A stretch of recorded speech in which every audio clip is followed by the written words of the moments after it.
Guys কেনে আছে আশা কৰোঁ আপোনালোকে চবে ভালে আছে আমিও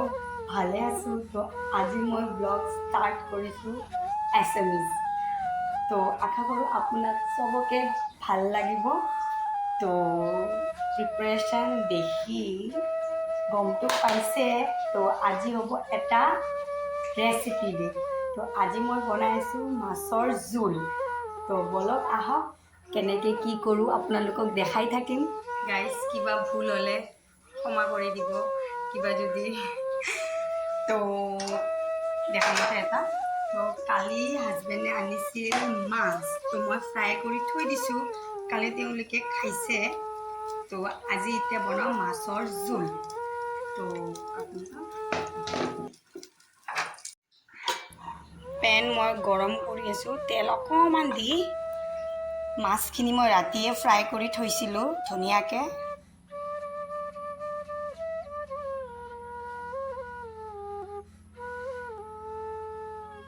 মই মাছ বনাই ভাল পাওঁ কিন্তু মই মাছ নাখাওঁ কিয় মই কৈ আছোঁ আপোনাক যেতিয়া মই ক্লাছ 9ত আছিলোঁ স্কুল যাওঁতে এটা বাবা আহি মোক ডাইৰেক্টলি এনেকৈ কৈছে যে তুমি মাছ নাখাবা তো নাজানো তেতিয়া মই ক্লাছ 9ত পঢ়ি আছিলোঁ তো মোৰ ভয় লাগিল আৰু যে খাই দিলে বা মেট্ৰিকত ফেইলে হৈ যাম নেকি সৰুতে এনেকুৱা চবেই ভাবিছিল না তো সেই দিনাৰ পৰা মই আজিলৈকে matric pass second year pass degree pass বিয়া হৈ মোৰ বাচ্চাও হৈ গ'ল আজিলৈকে কিন্তু মই মাছ খোৱাই নাই তো কিবা এটা হাঁহিও উঠে শুনি আমি চবেই চাগে সৰুতে এনেকৈ আছিলোঁ যেতিয়া মেট্ৰিক এক্সাম আহে বা ছেকেণ্ড ইয়াৰ এক্সাম আহে প্ৰায়ভাগ আমি চব এনেকৈ আছিলোঁ মোৰ মতে তো আপোনালোকে জনাব আপোনালোকে এনেকৈ কিবা এৰিছেনে নাই ভয়তে যে মেট্ৰিক ফেইল হৈ যাম তো মইতো মাছ এৰিছিলোঁ আজিলৈকে মই কিবা মানে নাজানো এটা ভয় এটা সোমাই গ'ল যে নাখাওঁ তো আপোনালোকৰ কথা পাতি পাতি আপোনাৰ লগত কথা পাতি পাতি মোৰ পিঁয়াজ একদম গল্ডেন ব্ৰাউন হৈ গ'ল এতিয়া মই আলু দিম মই ডাঙৰ ডাঙৰ পিচকৈ লৈছোঁ আলু ধুনীয়াকৈ ফ্ৰাই কৰি ল'ম এতিয়া মই দিম বিলাহী মই ডাঙৰ এটা বিলাহী লৈছোঁ বিলাহীৰ দাম কিন্তু দাম হ'লেও মাছত বিলাহী বেছিকৈ দিলে অলপ টেঙা টেঙা হ'লে ভাল লাগে সোৱাদ লাগে তো বিলাহী দিয়াৰ পাছতে মই দিম নিমখ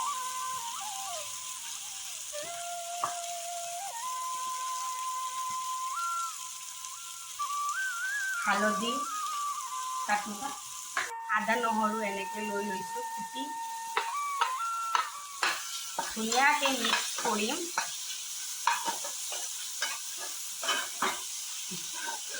এতিয়া মই পানী দি দিম ধুনীয়াকৈ পানী দি বিলাহী আৰু আলু অলপ ঢাকি থৈ দিম অলপ সিজিব দিম এতিয়া দিম মই জিৰা গুড়ি অকণমান আপোনালোকে দেখিছে চাগে মই বেলেগ একো বাহিৰৰ বস্তু একো ইউজ কৰা নাই মছলাৰ নামত অকল জিৰা গুড়িয়ে ইউজ কৰিছোঁ আৰু আদা নহৰু পিঁয়াজ এইবোৰে তো এনেকৈ বনাই চাবচোন বহুত ভাল লাগে একদম কি ক'ম আৰু টেষ্টি হয় এনেকৈ বনালে তো অলপ জিৰা গুড়ি দি মই আকৌ একবাৰ ঢাকি দিম আহক চাওঁ আমাৰ চব্জিটো কি হৈছে ধুনীয়াকৈ সিজিছে অলপ মই এনেকৈ মেছ কৰি দিওঁ এনেকৈ বনাই খাবচোন একদম সোৱাদ হয় আৰু বৰ জুতি লাগে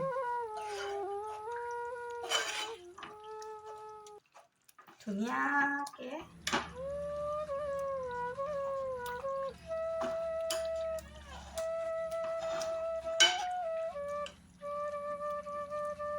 অকণমান টাইম মই আৰু ঢাকি দিম তাৰপিছত ইয়াত মই গৰম পানী দিম ধুনীয়াকৈ হৈ গ'ল এতিয়া মই ইয়াতে দিম একদম গৰম পানী আলুও সিজি গৈছে চাওক আৰু ইয়াৰ গ্ৰেভিটো ইমান ধুনীয়া হৈছে চ' এতিয়া আমি দিম একদম গৰম পানী যিহেতু মাছৰ জোল তো জোলটো হ'বই লাগিব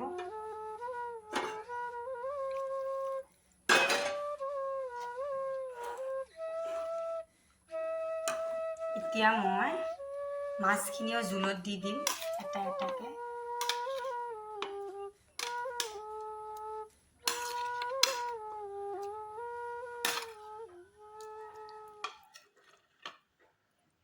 এতিয়া নিমখ কম বেছি আপুনি টেষ্ট কৰি 10 মিনিটৰ কাৰণে থৈ দিব।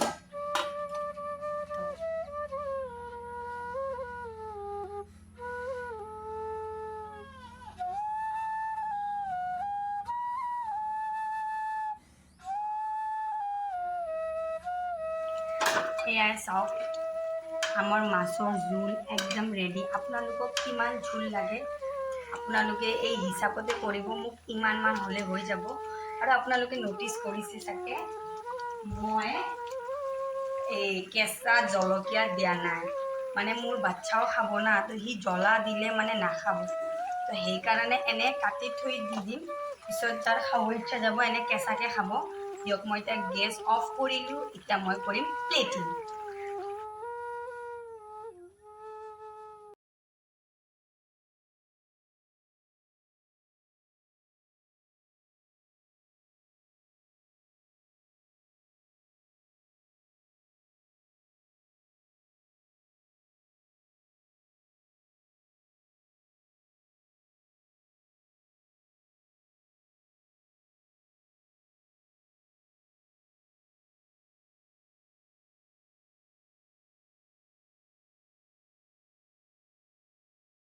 তো আজিৰ কাৰণে ইমানে, থেংক ইউ।